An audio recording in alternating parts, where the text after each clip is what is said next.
আসসালামু আলাইকুম। বাংলাদেশে খুব রিসেন্টলি হচ্ছে নতুন একটা টপ নিউজ হচ্ছে যে মাঙ্কি পক্স বা এমপক্স, যেটা হচ্ছে করোনা যেভাবে ছড়িয়েছে ঠিক তেমনি ভাবে মাঙ্কি পক্সও সেভাবে ছড়ানোর আশঙ্কা করতেছে বিশ্ব স্বাস্থ্য সংস্থা বা WHO। তো আজকে আমরা এই ভিডিওতে জানার চেষ্টা করব যে মাঙ্কি পক্স কি, মাঙ্কি পক্স কিভাবে ছড়ায়, মাঙ্কি পক্স যদি আপনার হয়ে থাকে আল্লাহ না করুক তাহলে কি কি পদক্ষেপ নেবেন এবং কাদের জন্য সবচেয়ে বেশি এই মাঙ্কি পক্স ঝুঁকিপূর্ণ। চলেন তাহলে জেনে আসি একটি একটি করে। প্রথম আমরা জানবো যে মাঙ্কি পক্স বা এমপক্স কি। গুটি বসন্তের একই গোত্রীয় ভাইরাস হলেও এমপক্স বা মাঙ্কি পক্স অনেক কম ক্ষতিকারক। প্রথমে এটি প্রাণী থেকে মানুষের মধ্যে স্থানান্তরিত হয়েছিল, কিন্তু এখন এটি মানুষের থেকে মানুষের মধ্যে ছড়িয়ে যাচ্ছে। আমাদের বাংলাদেশে একটা কথা প্রচলিত আছে যে জন্মের পরে একবার হলেও ফক্স উঠে, অর্থাৎ পক্স।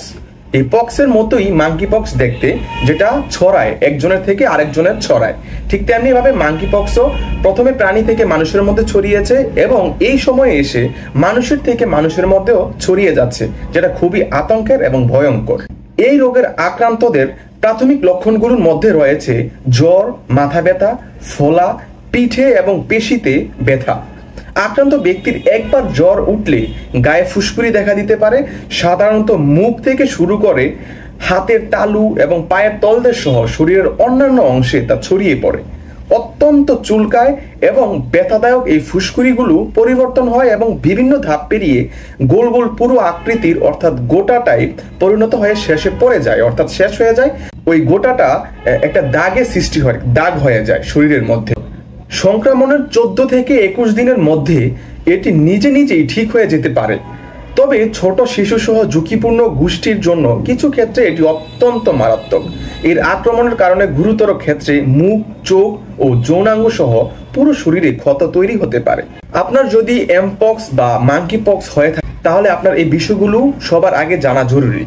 অর্থাৎ আপনি কিভাবে বুঝবেন যে আপনার মাঙ্কি পক্স হয়েছে কিনা। প্রথমত সবচেয়ে কমন যে সিনড্রোমটা সেটা হচ্ছে মাথা ব্যথা করবে, জ্বর ও সর্দি থাকবে, পেশিতে অর্থাৎ শরীরে যে পেশিগুলি আছে পেশিগুলি ব্যথা অনুভব হবে, ত্বকের মধ্যে ফুসকুড়ি বা ক্ষতি টাইপ অর্থাৎ র্যাশ টাইপ হয়ে যাবে, লাল লাল, এবং নিলফ নোড অর্থাৎ ঘাড়, এই দুই ঘাড়ের মধ্যে ব্যথা অনুভব হবে এবং ফুলে যাবে, এবং সারা শরীর সবসময় ক্লান্ত অনুভব হবে, ক্লান্তি ভাব থাকবে।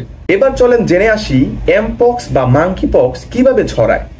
এমপক্স সংক্রমিত ব্যক্তিদের সঙ্গে যৌন সম্পর্ক, সরাসরি সংস্পর্শ কিংবা আক্রান্ত ব্যক্তিদের কাছাকাছি এসে কথা বলা বা শ্বাস নেয়ার মতো ঘনিষ্ঠ যোগাযোগের মাধ্যমে এটি একজনের থেকে অন্যজনে ছড়িয়ে পড়ে। ভাইরাসটি ফাটা চামড়া, শ্বাসতন্ত্র, চোখ, নাক বা মুখ দিয়ে শরীরে প্রবেশ করতে পারে। ভাইরাসে দূষিত হয়েছে এমন জিনিস যেমন মাঙ্কি পক্স হয়েছে এরকম মানুষ যদি বিছানা ব্যবহার করে, পোশাক বা তোয়ালের এরকম কিছু ব্যবহার করা হয়েছে এবং সেই বস্তুগুলো বা সেই জিনিসগুলো আপনি যদি ব্যবহার করেন বা আপনার সংস্পর্শে আসে তাহলেও মাঙ্কি পক্স বা এমপক্স আপনার শরীরে ছড়াতে পারে।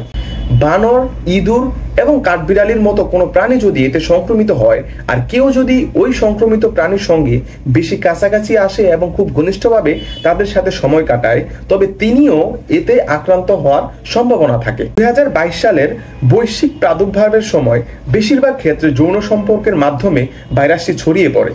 কঙ্গোর বর্তমান প্রাদুর্ভাবের বড় একটি কারণ আক্রান্ত ব্যক্তির সঙ্গে যৌন সম্পর্ক ও ঘনিষ্ঠ যোগাযোগ এর কারণে হয়েছে। এবার চলেন মোস্ট কমন এবং ইম্পর্টেন্ট কোশ্চেন, সবচেয়ে বেশি ঝুঁকিতে কারা? রোগের উপসর্গযুক্ত ব্যক্তির স্বাস্থ্যকর্মী বা পরিবারের সদস্য সহ তারা ঘনিষ্ঠ সংস্পর্শে আসা যে কেউ এই ভাইরাসে আক্রান্ত হতে পারেন। অর্থাৎ আপনার আশেপাশে কেউ আছে বা আপনার ফ্যামিলিতে যদি কেউ মাঙ্কি পক্স বা এমপক্সে আক্রান্ত থাকে তাহলে আপনি সেই মাঙ্কি পক্সে আক্রান্ত হওয়ার সম্ভাবনা সবচেয়ে বেশি থাকে। অল্প বয়সী শিশুরা থাকতে পারে, কারণ একদিকে তাদের রোগ প্রতিরোধের ক্ষমতা খুবই দুর্বল থাকে, অন্যদিকে পুষ্টির অভাবও রয়েছে কারণ তারা ছোট, ফলে তারা রোগের বিরুদ্ধে লড়াই করা বা লড়াই করতে বেশি কঠিন হয়ে যায়। কিছু বিশেষজ্ঞ মনে করেন যে ছোট শিশুরা যেভাবে ঘনিষ্ঠ হয়ে খেলাধুলা করেন বা করে এবং একে অপরের সঙ্গে মেশে তার কারণেও ঝুঁকিতে এই মাঙ্কি পক্স হতে পারে। এবার চলেন জেনে আসি আপনার যদি মাঙ্কি পক্স হয় বা এমপক্স হয় তাহলে কি করবেন। এর কি কোনো ওষুধ আছে? মাঙ্কি পক্সের কি কোনো টিকা আছে? এমপক্সের বা মাঙ্কি পক্সের টিকা আছে, তবে যারা ঝুঁকিতে আছে বা সংক্রমিত ব্যক্তির সংস্পর্শে থাকছে কেবল তারাই এটি পেতে পারে। তবে উদ্বেগের বিষয় হলো যাদের প্রয়োজন তাদের সবার কাছে টিকা পৌঁছাবার জন্য পর্যাপ্ত তহবিল নেই। তাহলে বোঝা গেল মাঙ্কি পক্স হচ্ছে একটি ছোঁয়াচে রোগ, যেটি হচ্ছে আপনার পরিবারের বা আশেপাশে কারো যদি হয় তাহলে আপনি এর সংস্পর্শে যেতে পারবেন না, তাহলে আপনার শরীরেও ছড়াতে পারে। তাই আমি বলবো আপনারা সাবধানে থাকবেন এবং সতর্ক থাকবেন। যদি আপনার শরীরে জ্বর, মাথা ব্যথা, শরীরে ব্যথা অনুভব হয়, শরীরে ক্লান্তি অনুভব হয়, তাহলে অবশ্যই মাঙ্কি পক্স টেস্ট করাবেন এবং ডাক্তারের শরণাপন্ন হবেন যে আপনার মাঙ্কি পক্স বা এমপক্স হয়েছে কিনা। আশা করি আপনারা বিষয়টি বুঝেছেন এবং ক্লিয়ার হয়েছেন। তাই সাবধানে থাকবেন, সুস্থ থাকবেন।